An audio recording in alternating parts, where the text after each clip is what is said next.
السلام علیکم. آج ہم کلاس 10th کی جیوگرافی کا ٹاپک نمبر 6 مینوفیکچرنگ انڈسٹریز کا پڑھنے جا رہے ہیں. تو اس میں ہم پڑھیں گے جوٹ ٹیکسٹائلز. ٹاپک نمبر 5 میں ہم نے پڑھا تھا کاٹن ٹیکسٹائلز. تو جوٹ جو ہے انڈیا ایک لارجسٹ پروڈیوسر ہیں را جوٹ کا، اور جو یہاں پہ گڈس وغیرہ بنتے ہیں جوٹ سے. تو مگر یہ مطلب سیکنڈ لارجسٹ پروڈیوسر آتا ہے آفٹر بنگلہ دیش. اور یہاں کا جو یہ جوٹ پروڈیوسنگ ایریا ہے وہ پرٹیکولرلی ایسٹرن ایریا میں ہے، eastern states mostly west Bengal وغیرہ. تو جو بھی ایڈجوائننگ ایریا ہے وہاں کا، تو وہیں پہ جوٹ پروڈیوس کیا جاتا ہے اور جوٹ کے گڈس وغیرہ وہیں سے آتے ہیں. تو 1947 میں جب انڈیا نے انڈیپینڈنس مطلب لی، تو اس ٹائم جو کیا ہوا، جو مطلب بنگلہ دیش پریزنٹ ڈے جو بنگلہ دیش ہے وہ بھی انڈیا کا ہی حصہ تھا. تو ان 1947 وہ الگ ہو گیا اور وہ بن گیا ایسٹ پاکستان. تو پھر اس ٹائم پارٹیشن کی وجہ سے بہت سارے میگزیمم جو جوٹ ملز تھی انڈیا میں، تو وہ انڈیا میں ہی رہ گئی. مگر جو جوٹ پروڈیوسنگ ایریا جو تھا بہت سارا، مطلب میگزیمم جوٹ پروڈیوسنگ ایریا تھا، تو وہ رہ گیا بنگلہ دیش میں. تو یہاں جوٹ پروڈیوسنگ ایریا کم رہ گیا اور ملز زیادہ رہ گئی. تو یہ کچھ مطلب چیزیں تھیں، یہ کچھ وجوہات تھی جس کی وجہ سے یہ جو جوٹ انڈسٹری تھی اس نے گرو کرنا بند کر دیا، مطلب بہت کم گروتھ ہوئی اس میں. آج اگر ہم دیکھیں گے تو انڈیا میں تقریباً 70 جوٹ ملز پائی جاتی ہیں، اور یہ تقریباً Hooghly river, actually Hooghly river it's a distributary of river Ganga. تو اسی پہ یہ جوٹ ملز پائی جاتی ہیں.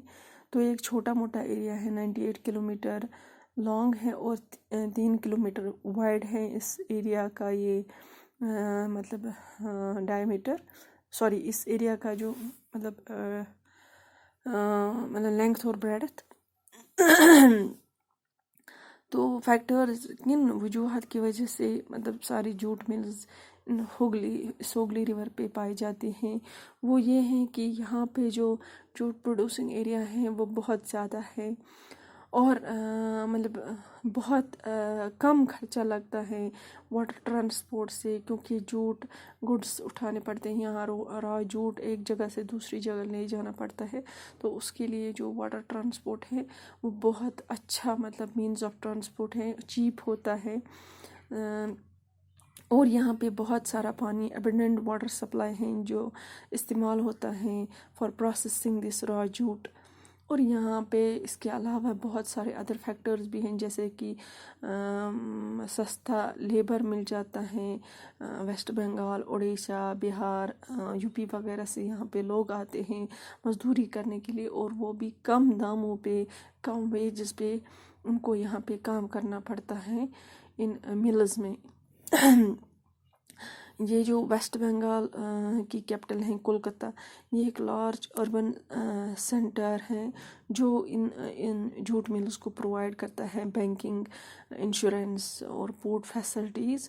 کیونکہ جب جوٹ گڈس تیار ہوتے ہیں تو ان کو ایکسپورٹ کرنا پڑتا ہے، تو یہی کولکتہ ان کو وہ فیسلٹیز اویلیبل کراتا ہے. تو اس کے علاوہ جو جوٹ ملز ہیں اس کی وجہ سے 2.61 لاکھ ورکرز اس میں کام کرتے ہیں جوٹ ملز میں وغیرہ. تو اس کے علاوہ 40 لاکھ وہ لوگ ہیں جو انڈائریکٹلی اس میں کام کرتے ہیں، جیسے جو جوٹ پروڈیوس کرتے ہیں، فارمرز وغیرہ یا ٹرانسپورٹرز وغیرہ جو ان کو ایک جگہ سے دوسری جگہ لے جاتے ہیں. تو وہ سارے آتے ہیں انڈائریکٹ ورکرز میں، جن کو مطلب امپلائمنٹ مل جاتا ہے یہاں پر بیکاز آف دس جوٹ مطلب جوٹ کراپ کی وجہ سے. اب بہت سارے چیلنجز بھی فیس ہوتے جا رہے ہیں اس جوٹ مل میں. جیسے میں نے پہلے ہی بولا، پارٹیشن کی وجہ سے یہاں پہ جو جوٹ ملز یہاں پہ رہ گئی زیادہ، اور ایریا زیادہ رہ گیا تھا بنگلہ دیش میں. اب چونکہ وہ سب کوپ کر پایا ہمارا کنٹری، مگر اس کے برعکس اور بھی مطلب چیلنجز فیس کرنے پڑتے ہیں جوٹ ٹیکسٹائلز کو. جیسے کمپٹیشن، انٹرنیشنل کمپٹیشن بڑھتا جا رہا ہے، کیونکہ سنتھیٹک سبسٹیوٹس آتے ہیں جوٹ کے. مطلب آج کل زیادہ پریفرنس دی جاتی ہے سنتھیٹک سبسٹیوٹس کو، سنتھیٹک فائبرز کو. جیسے ہم گھروں میں بھی دیکھتے ہیں میٹنگ وغیرہ، جو فوم وغیرہ وہ سنتھیٹک ہوتا ہے. اس سے پہلے آتے تھے جوٹ کے آتے تھے میٹنگ وغیرہ، اب وہ استعمال نہیں کرتے ہیں لوگ. اب زیادہ پریفرنس دیتے ہیں مطلب سنتھیٹک میٹنگ کو. تو اور بھی کئی سارے چیلنجز ہیں، جیسے بنگلہ دیش، برازیل، فلپائنز، ایجپٹ اور تھائی لینڈ، یہ بھی جوٹ پروڈیوسنگ گڈس پروڈیوس کرتے ہیں اور مطلب اچھے ہوتے ہیں. تو یہاں کی جو ملز وغیرہ ہیں وہ پرانی ہیں، پرانے طور طریقے سے مطلب وہ بناتے ہیں گڈس وغیرہ.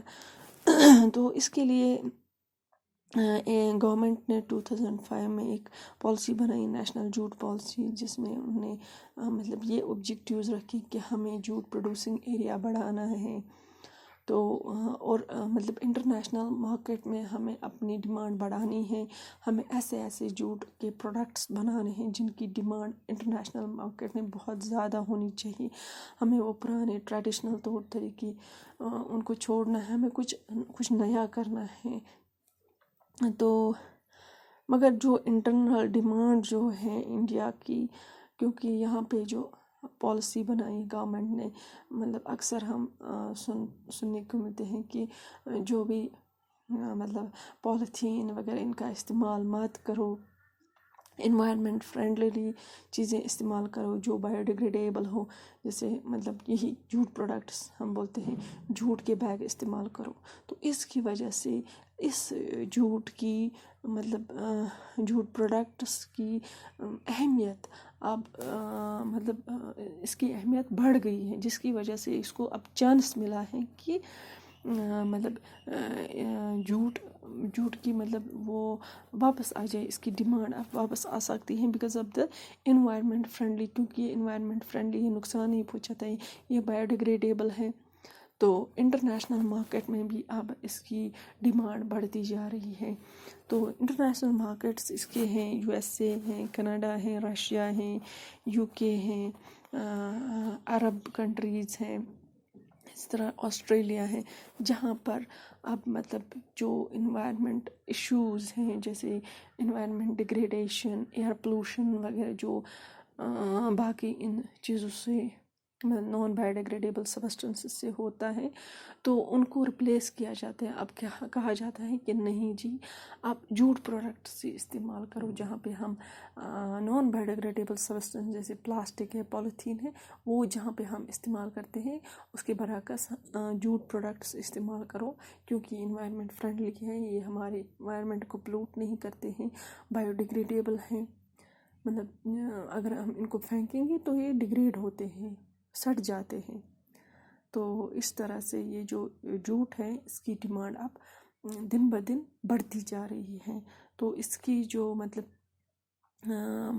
یہ آہستہ آہستہ مطلب اپنا یہ جو ایریا ہے آہستہ آہستہ بڑھا سکتے ہیں یہ لوگ، تو کیونکہ ڈیمانڈ اس کی بڑھ سکتی ہے. اس کے بعد آتا ہے شوگر انڈسٹری. شوگر جو ہے انڈیا سیکنڈ آتا ہے شوگر پروڈیوسنگ کنٹری میں.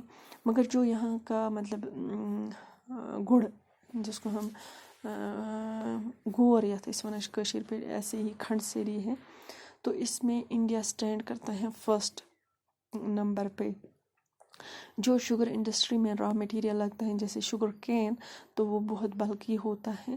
اس وجہ سے یہ جو ملز وغیرہ شوگر انڈسٹری کی، مطلب شوگر انڈسٹری ہم یا شوگر ملز ہم بولیں گے، تو وہ چاہیے کہ وہ انہی ایریاز کے نزدیک ہو جہاں سے شوگر کین نکلتا ہے، کیونکہ بلکی ہے. اٹس اے ہیوی انڈسٹری تو ہیوی ویٹ، تو ویٹ کے حساب سے اگر ہم نے کلاسیفیکیشن آف انڈسٹریز کہا ہے لائٹ بیسڈ اور ہیوی بیسڈ انڈسٹریز، تو یہ آتا ہے ہیوی بیسڈ، را مٹیریل یہاں پہ ہیوی ہے تو اور زیادہ دور نہیں لے جا سکتے کیونکہ یہ خراب بھی ہو سکتا ہے شوگر کین، اس کی وجہ سے ہمیں ملز وہیں پہ بنانی چاہیے جہاں پر شوگر کین نکلتا ہو، اس کے نزدیک ہی۔ مطلب انڈیا میں 460 شوگر ملز پائے جاتے ہیں، اور یہ ڈفرینٹ اسٹیٹس میں جیسے یو پی، بہار، مہاراشٹر، کرناٹک، تامل ناڈو، آندھرا پردیش اور گجرات میں، اور ایون پنجاب، ہریانہ، مدھیہ پردیش، وہاں بھی شوگر ملز پائی جاتی ہیں، وہاں بھی شوگر کین پروڈیوس کیا جاتا ہے، مگر 60% جو ملز ہیں یہ یو پی اور بہار میں ہی ہیں۔ تو مگر یہ جو شوگر انڈسٹری ہے یہ سیزنل ان نیچر، اور یہ بیسٹ رہتا ہے کوآپریٹو سیکٹر کے لیے، اس میں پرائیویٹ اور پبلک سیکٹر مطلب وہ انڈسٹریز نہیں چل سکتی، کیونکہ یہ کوآپریٹو سیکٹر، اس میں ایک ساتھ مطلب بہت سارے لوگ آ سکتے ہیں جو کہ پھر دوسرے سیزن میں کچھ اور کام بھی کر سکتے ہیں۔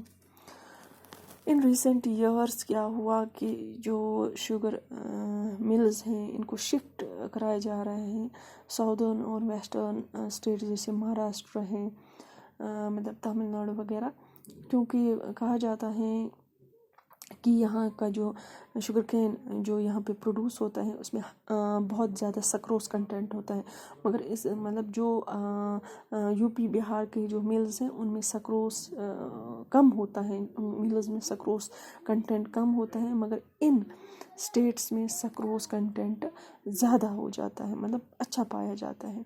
اور یہاں اور ایک بات ہے، یہاں مہاراشٹر میں سمندر نزدیک ہونے کی وجہ سے کلائمیٹ جو ہے کول رہتا ہے، اور مطلب ٹرانسپورٹ فیسلٹی بھی بہت اچھی ہے کہ یہاں شوگر کین ملز تک پہنچنے کے لیے ٹرانسپورٹ بہت اچھا پایا جاتا ہے، جو کہ ان سٹیٹس میں یو پی وغیرہ میں ان میں ٹائم لگتا ہے ٹرانسپورٹ میں، کبھی کبھار یہ کین مطلب شوگر کین خراب بھی ہو جاتا ہے راستے میں۔